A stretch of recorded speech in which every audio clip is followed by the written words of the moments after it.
Hai, kembali lagi di Cerita Senja. Seperti biasa, Cerita Senja akan berbagi cerita ya.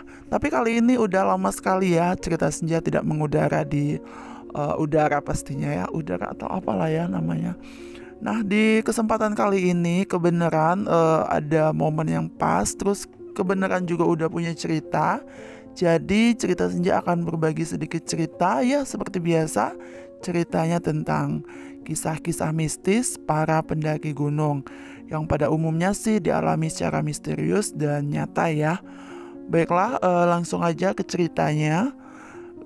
Kali ini aku akan ngangkat cerita dari salah satu akun Twitter Kalong @cerita_setan double N ya. Nah, si punya akun ini juga menceritakan kisah dari ceritanya Nessie ya, Nessie Fitri yang diambil dari Facebook. Oke, baiklah, tanpa menunggu waktu lama lagi, yuk kita mulai ceritanya.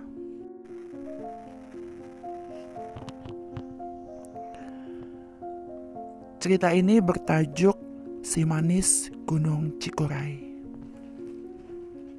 Perkenalkan, namaku panggil saja aku Nene. Seperti teman-temanku biasa memanggilku.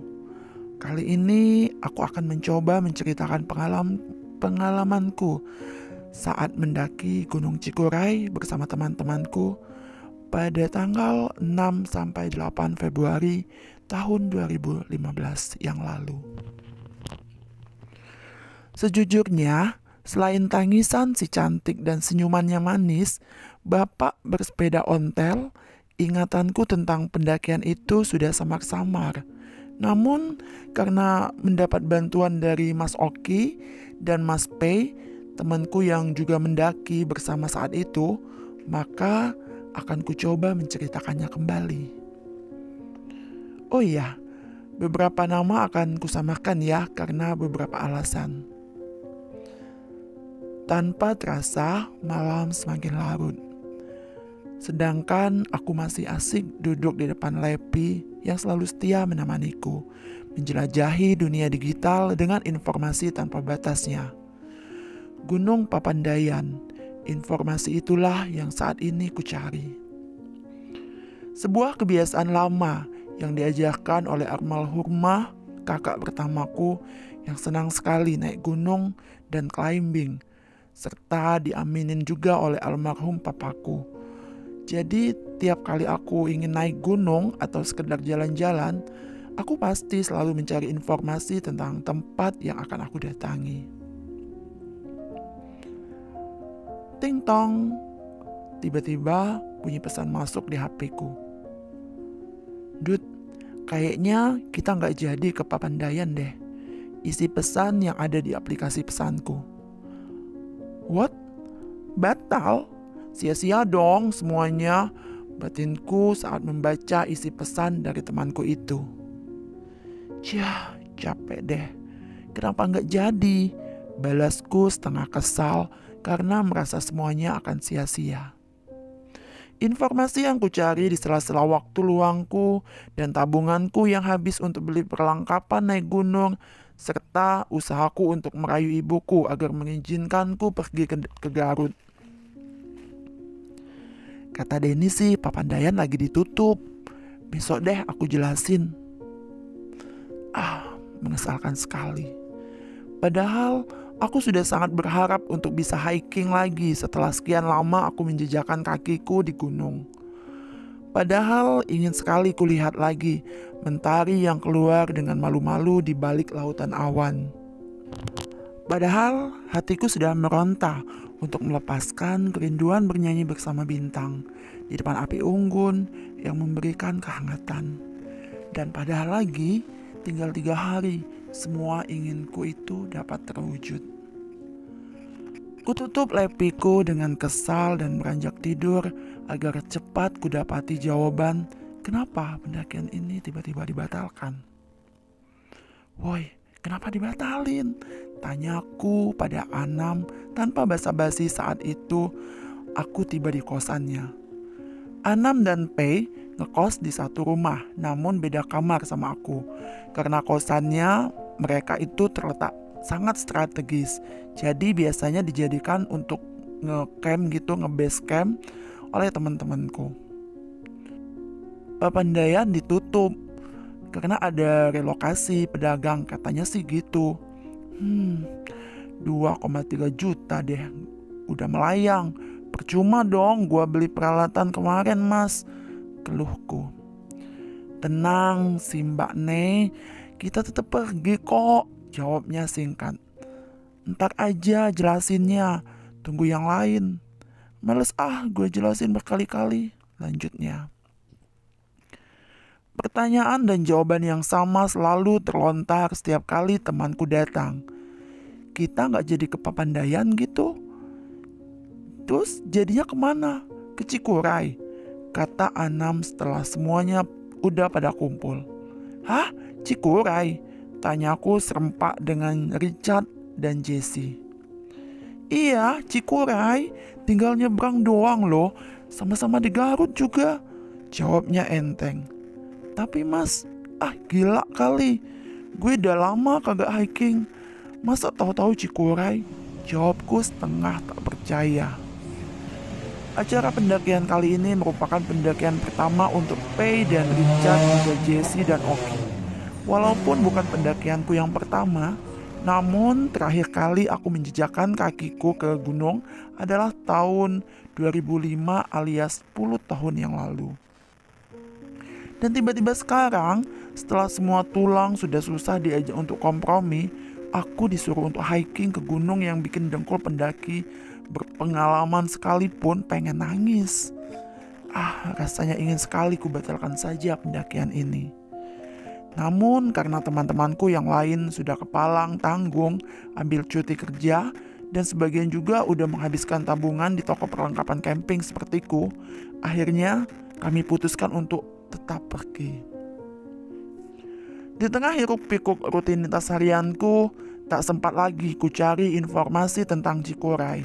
Satu-satunya hal yang ku ingat dari temanku yang pernah mendaki Cikuray adalah jangan ngecamp di puncak bayangan. Sampai akhirnya hari yang dinantikan tiba juga. Aku, Anam, Pei, Richard, Jesse, dan Oki berangkat dari kosan dan janjian dengan Denny di terminal bus.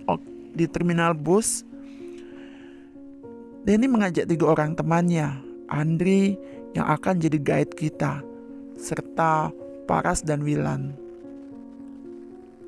Selesai basa-basi dengan 3 temannya Denny, sebelum bus berangkat, aku, Anam, Richard, dan Jesse menyempatkan diri untuk mengisi perut terlebih dahulu. Sambil ngisi perut, aku dan Jesse sempat membicarakan sikap Wilan dan Paras yang aku anggap kurang ramah. Namun kami lebih memilih untuk mengabaikannya dan berpikir karena mungkin baru kenal ya. Setelah kami ngisi perut dan membeli cemilan, kami langsung memasukkan barang ke bus dan kemudian menunggu sebentar di dalam bus. Lalu akhirnya bus itu melaju menuju Garut. Ban bus yang berbenturan dengan lubang aspal membuat kepala Andri yang duduk di dekat jendela menyundul kaca dan menyadarkannya dari tidurnya. Aku kira hanya aku saja yang memingsankan diri selama perjalanan. Ternyata semuanya pada ketiduran. Woi, bangun, bangun, kata Andri setengah terkejut. Kita udah kelewatan loh, pom bensin udah lewat, lanjutnya. Satu persatu kita semua bangun dan buru-buru turun dari bus. Untung tidak terlalu jauh kelewatannya. Hawa dingin Garut menyambut kami yang berjalan sempoyongan karena nyawa baru terkumpul, tapi sudah dipaksa jalan. Penerangan jalan yang sangat minim menemani langkah kami menuju pom bensin yang entah apa namanya, aku tak tahu. Mas, apa nih? Tanya Oki ke Anam setelah kakinya menginjak kantong kresek. Anam memperhatikan sebentar. Itu Mas Oki, itu mah kotoran. Bukan mas, kata Oki sambil menggesek-gesekkan kakinya ke aspal. Dilihatnya lagi bungkusan kresek itu. Kotoran bukan sih mas? Iya Mas Oki, itu kotoran, jawab Anam lagi. Oki yang masih gak percaya lalu dengan isi kresek hitam itu diinjaknya itu sih. Isinya itu bener-bener kotoran pup gitu ya. Akhirnya berjongkok untuk memastikan. Iya loh, beneran ini isinya pup gitu, kotoran. Ini bener loh kata Mas tadi. Otomatis kita semua tertawa ngeliat kelakuannya. Begini dah kalau nyawanya belum kumpul semua. Udah dibilang kotoran masih juga gak percaya. Timbal Richard yang masih ketawa ngakak. Pakai dikrosek-krosek lagi pakai kaki, ujar P yang tak kalah ngakaknya. Setibanya di warung di depan pom bensin, kami menghangatkan diri dengan kopi dan teh manis sambil sibuk sendiri-sendiri. Andri dan Denny mencari supir mobil kol yang entah memang sudah dipesan sebelumnya atau memang udah langganan sama si Andri. Anam dan Oki berniat mengejar waktu untuk sholat isya yang masih tersisa. Aku, Jesse, P dan Richard ngobrol, sedangkan Wilan dan Paras, entah apa yang mereka lakukan. Aku tak memperhatikannya. Hayo, itu supirnya udah ada loh, kata Denny. Entar dulu Mas Anam sama Mas Oki lagi sholat dulu, kata P. Kita taruh barang dulu aja di bak, timbal Andri. Tak berselang lama kami mendengar suara ketawa Oki dan Anam. Kan tadi udah kita nitip ya Mas ya, masa masih salah? Sayup-sayup suara Oki terdengar mendekat. Iya, emang kita aja kali Mas yang ngajak, jawab Anam saat tiba di tempat kita nunggu. Kenapa sih? Tanya aku. Ini loh Mbak, musolanya dikunci, jadi kita mau sholat itu nggak bisa karena di luar, karena kekunci gitu, kata Mas Anam udah ngintip ke dalam biar tahu kiblatnya kemana. Tapi tahu-tahu dibilangin bapak-bapak kalau salah kiblat, jelas Oki. Iya Mbak, efek kecapean kali, harusnya kan ke sana, malah jadi ke sini, jawab Anam sambil memperagakan alat arah dengan tangannya. Ya udah, ayo naik cepet biar sampai di base camp di base. Potong Denny udah nangkring di atas pickup. Kami pun segera bergegas untuk naik dan aku berinisiatif untuk bertanya ke Paras dan Wilan. Kalian duduk di depan aja biar gak keanginan. Gak usah, di belakang aja, jawab Wilan dengan nada yang gak enak didengar sambil melengos. Jesse dan Anam kompak ngelirik ke arahku. Sepertinya mereka tahu kalau aku kesel. Ya udah Bu, kita di depan aja. Enak malah, kagak kedinginan, kata Jesse dengan nada menyindir. Mereka sambil ngebuka pintu dan duduk di depan. Dan sengaja aku tutup keras untuk menandakan ketidaksukaanku. Kesel lu ya Bu? Tanya Jesse di saat mobil sudah mulai berjalan. Ya iyalah, dikira kita ngomong. Dikira dia ngomong sama yang seumuran dia kali. Bocah sekarang kenapa pada songong-songong ya? Jawabku yang masih agak sewot. Bukan ingin dianggap sok tahu atau sok tua ya, tapi ya karena kesel aja. Namun umurku dan mereka berdua terpaut 10 tahun. Ditambah lagi kita baru ketemu di hari itu dan akan bersama-sama selama beberapa hari ke depan. Setidaknya ya tunjukkanlah kesopanan dan keramah tamahan yang dapat membuat suasana menjadi nyaman. Tadi di terminal gue juga rada kesel sih sama yang rada agak gimana gitu, celetuk Jesse. Aku dan dia ngobrol sepanjang perjalanan, ketawa ketiwi, melupakan kekesalan yang ada di hati sampai akhirnya kami sampai di sebuah rumah yang dibilang base camp oleh Denny dan Andri. Di rumah itu kami disambut oleh suami istri yang sudah berumur, yang sampai saat ini walaupun aku merindukan mereka dan aku tak tahu siapa nama mereka, kami memanggil mereka emak dan abah. Setelah menaruh barang-barang kami, aku, Jesse, Richard, dan P mengikuti emak ke warung. Sedangkan yang lain sibuk sendiri. Rumah yang dijadikan base camp ini tidak terlalu besar, tidak rapi, dan tertata dengan baik ya, tidak rapi dan tertata dengan baik, itu kalimat seperti apa ya? Ada warung kecil untuk menyantap gorengan dan ada langgar kecil dalam satu halaman yang sama. Jadi para pendaki gunung tak perlu repot untuk mencari tempat lain. Aku dan Jessie membawa gorengan yang kami goreng di warung emak ke teras rumah untuk disantap bersama. Sedangkan Richard dan P membawa minuman. Wih, enak nih, kata Anam yang sedang berjalan bersama Oki. Kalian dari mana? Tanyaku. Habis sholat subuh mbak, jawab Anam. Keren loh mbak, timpa Oki. Kita sholat bertiga tapi yang ngaminin banyak, lanjutnya dengan sumringah, seperti orang yang baru dapat pacar. Maksudnya? Tanya P diiringin muka bingung. Pokoknya keren deh, nanti aja jelasin, jawab Anam sambil mesem-mesem. Tanpa terasa matahari sudah terbit dan kami pun bersiap melakukan pendakian. Sebelum pendakian dimulai, tak lupa kami berdoa mohon perlindungan dari Yang Kuasa serta pamit pada emak dan abah. Emak, kami pamit naik dulu ya mak. Nanti setelah turun kami kesini lagi mak, kataku. Iya neng, hati-hatinya.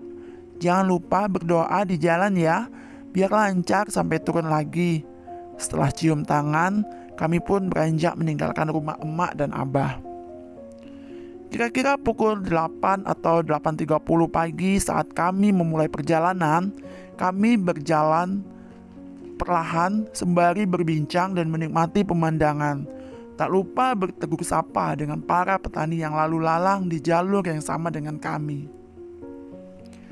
Sekitar sejam sudah kami berjalan, tapi kami masih di perkebunan warga. Maklumlah, jalur yang nanjak terus membuat paru-paru para penghisap si super kembang kepis ini ya. Karena di sini tidak seramai perkebunan yang di bawah, jadi kami berniat beristirahat sebentar di sini. Namun sayup-sayup aku mendengar suara perempuan menangis dari kejauhan. Tanpa berniat mencari sumber suara, aku senggol Anam dengan memberikan isyarat lanjut dan sepertinya dia paham maksudku. Kita jalan lagi nyok. Berhentinya di atas lagi aja, katanya. Bentar, ada yang nangis ya, kata Wilan tiba-tiba. Angin kali, dah buruan lanjut, kata Richard berusaha mengalihkan. Enggak loh, suaranya dari sebelah kanan. Kiri deng, katanya sambil celingak-celinguk untuk mencari sumber suara. Ah, bawel lo, dah buruan jalan, saud Richard setengah kesel. Ya elah nih bocah, alamat dah ini mah, batinku dengan firasat yang sudah tak enak. Padahal sebelum berangkat, Anam sudah bilang untuk tidak ngomong apa-apa kalau melihat atau mendengar sesuatu. Bahkan Oki sempat bercanda. Entah saya bisikin ke Mas Anam, ke Mbak Nei, atau Mas Oki. Timpai P dan diiyakan sama Richard. Richard, Jessie, Anam, P dan Oki tahu kalau aku peka dengan hal-hal seperti itu. Bahkan terlalu peka malah. Entah itu sebuah berkah atau sebuah masalah. Aku juga tak tahu. Yang jelas beberapa dari mereka sudah menekankan padaku untuk tutup mulut kalau aku melihat orang dengan pakaian aneh atau mendengar apapun. Firasat tak enakku pun akhirnya menjadi kenyataan. Setelah Wila mencari sumber suara itu, hal yang tidak menyenangkan pun terjadi padaku. Memang dia tak langsung menunjukkan diri padaku, tapi dia mengikutiku sepanjang jalan. Terkadang dia sambil menangis, terkadang sambil berbicara dengan riangnya seperti orang yang sedang berbicara dengan temannya, dan terkadang memberikan gambaran tentang hidupnya padaku seperti sebuah slide film yang terputus-putus. Fokusku benar-benar teralihkan, silih berganti karena si cantik ini. Istirahat dulu dong, pintaku pada temanku. Aku benar-benar kelelahan, baik fisik dan mental. Aku ambil air minumku dan meneguknya seperti orang tak minum seharian. Saat minum, mataku tertuju ke Jessie yang sedang asik makan coklat. Kututup botol airku sambil memperhatikan Jessie, lalu kusenggol Anam yang berdiri di sebelahku, sambil mengisyaratkan untuk lihat ke arah Jessie yang duduk tidak jauh di depanku. Anam yang paham dengan isyaratku memperhatikan Jessie sebentar, lalu bilang, "Jess, bagi coklatnya dong." "Nih," jawab Jessie singkat sembari memberikan sepotong coklat buat Anam dan juga memberikan sepotong coklat padaku sambil tersenyum. Anam menoleh padaku sambil menggelengkan kepala, menandakan dia ragu dengan apa yang dilihatnya pada Jessie. "Cah lanang," kataku sepelan, mungkin agar yang lain tak mendengar, sembari tanganku memberi isyarat kalau anak kecil itu setinggi pinggulku. "Gak mungkin Mbak Nei," kata Anam sambil berbisik. Aku cuma mengangkat bahu sambil makan coklat yang diberikan Jessie dan duduk di sebelahnya. Entah mungkin karena masih penasaran atau bagaimana, Anam mencoba meminta coklat lagi ke Jessie. "Anam mau lagi?" tanya Jessie dengan gaya bicara seperti anak kecil, sembari memotek coklat yang dipegangnya, lalu menyuapinnya ke Anam. Anam yang kaget langsung melihat ke arahku sambil cengar-cengir. Saat akan melanjutkan perjalanan, Anam yang berdiri di belakangku bertanya padaku, "Kapan? Dari mana? Kok aku gak ngeh ya?" "Dari kayu yang dia pegang," jawabku singkat, karena takut kedengeran Oki sama P yang berjalan di depanku.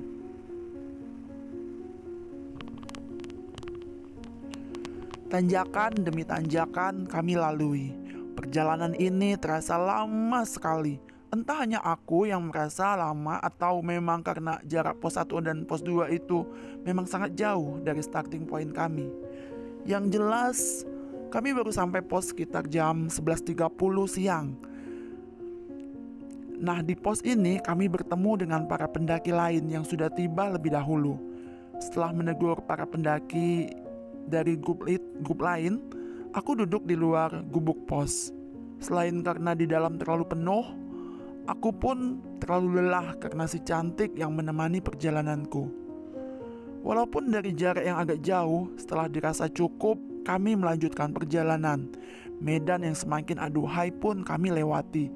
Dan seperti sebelumnya, fokusku pada trek pendakian ini silih berganti. "Mbak Jess, tunggu!" teriak Richard yang membuatku tersadar dari slide yang sedang diberikan si cantik itu. Kulihat Richard yang ada di depanku sedang berusaha menyusul Jessie yang setengah berlari di tanjakan. Richard tak tahu menahu tentang anak kecil yang bersama Jessie. Namun dia sangat yakin ada yang tidak beres dengan kekasih hatinya itu. Jessie bertubuh kurus dan kecil. Dia bisa mengangkat carry 60 liter dengan isi full aja udah amazing sekali. Apalagi ditambah dia baru beberapa hari sembuh dari patah kaki. Jadi melihat Jessie bisa setengah berlari di tanjakan membuat Richard semakin yakin ada yang tidak beres dengan Jessie. Namun dia tak berani mengutarakan apapun. Hanya dia berusaha mengimbangi langkah Jessie walaupun ngos-ngosan. "Ayo Ki, aku pegangin," kata Jessie pada Oki. Saat itu kami melewati trek yang bagian tanahnya berjarak cukup tinggi, sehingga harus tengah memanjat sembari ditarik oleh mereka yang sudah naik duluan. "Udah minggir Han," kata kayak kuat aja. "Pegangin Mas Oki," celetuk Richard melihat Jessie aneh.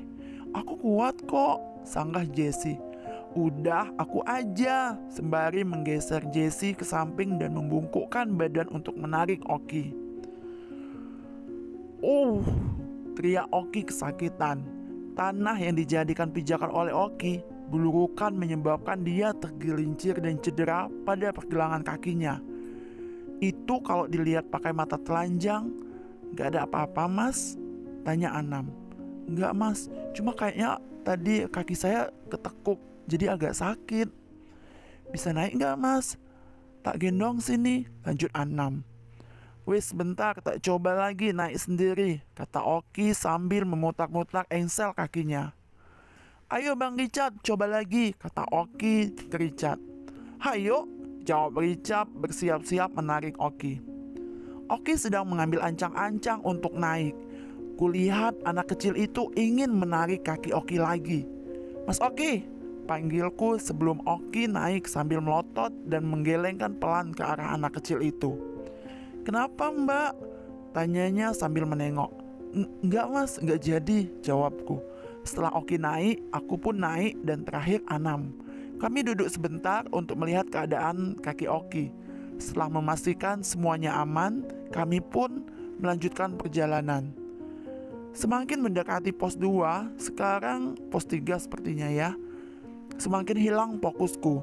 Kepalaku semakin berat, ditambah lagi slide si cantik yang semakin membuatku tambah ingin menangis. Oki, Anam, dan bahkan P yang saat itu tak berani melihat mukaku sampai menyanyikan hampir 1 jilid lagu-lagu kemerdekaan agar aku tetap semangat. Mulai dari Satu Nusa Satu Bangsa sampai Indonesia Raya mereka nyanyikan dengan lantang bak paduan suara saat 17 Agustusan di Istana Negara. Namun sayangnya aku udah tak sanggup lagi. Akhirnya kami memutuskan untuk membuat tenda darurat di pos 2. Setelah tenda dibikin di space yang mepet, diiringi hujan yang mulai turun, para laki-laki membuat perapian untuk memasak, sedangkan aku dan para perempuan menghangatkan diri di dalam tenda. Saat menunggu mereka memasak, aku sempat tertidur dan bermimpi. Di dalam mimpiku itu, aku sedang duduk di bangku di dalam sebuah gubuk yang bentuknya hampir mirip dengan gubuk yang ada di pos 1. Saat hendak duduk, aku memandang entah kemana. Tiba-tiba ada sepasang suami istri yang sepertinya umurnya sudah lebih tua dari emak dan abah, yang di base tadi ya, yang datang menghampiriku. Beliau berdua mengucap salam dan bertanya, sedang apa aku di sini? Lalu aku katakan kalau aku sedang melakukan pendakian dengan teman-temanku. Dalam mimpiku itu kami tertawa dan membicarakan banyak hal. Namun tak banyak yang dapat kuingat. Setelah aku bangun, kalimat yang dapat kuingat dari pembicaraan itu hanya pesan dari mereka berdua. Pesan kakek, lakukan seperti apa yang sudah diniatkan. Jangan pernah berbelok-belok kecuali jika niatmu buruk. Lebih baik diurungkan. Dan pesan nenek, semakin ke atas, semakin banyak halangan. Lanjutkan jika kamu kuat, dan berhentilah, lalu berdoalah jika merasa berat. Insya Allah Neng, teman-teman dilindungi. Lalu Jessie membangunkanku dan membawakan minuman hangat untukku. "Jess, gue minta coklat dong," kataku, yang melihat dia asik makan coklat. "Udah habis bu, tinggal ini," sambil cengak-cengir dan menunjukkan sepotong coklat yang sedang digigitnya. "Kue coklat P? Dah kalau enggak itu aja. Habis juga bu." Dah habis semua." "Iya bu," kata Jessie sambil senyum-senyum. "Lapar apa gimana lu? Di tas gua ada sekotak lagi. Tolong ya ambilin," kataku setengah ketawa setengah terperangah juga. Sebelum berangkat, aku sempat beli coklat 2 kotak dan isinya 3 batang, dan coklat merek lain yang isinya 3 batang juga. Jessie dan Richard sendiri bawa coklat 3 batang. P bawa kue coklat, sisa kue ultahnya 1 kotak dimakan dan entah berapa batang coklat sisanya. Biasanya sih dia bawa. Belum lagi coklat habis.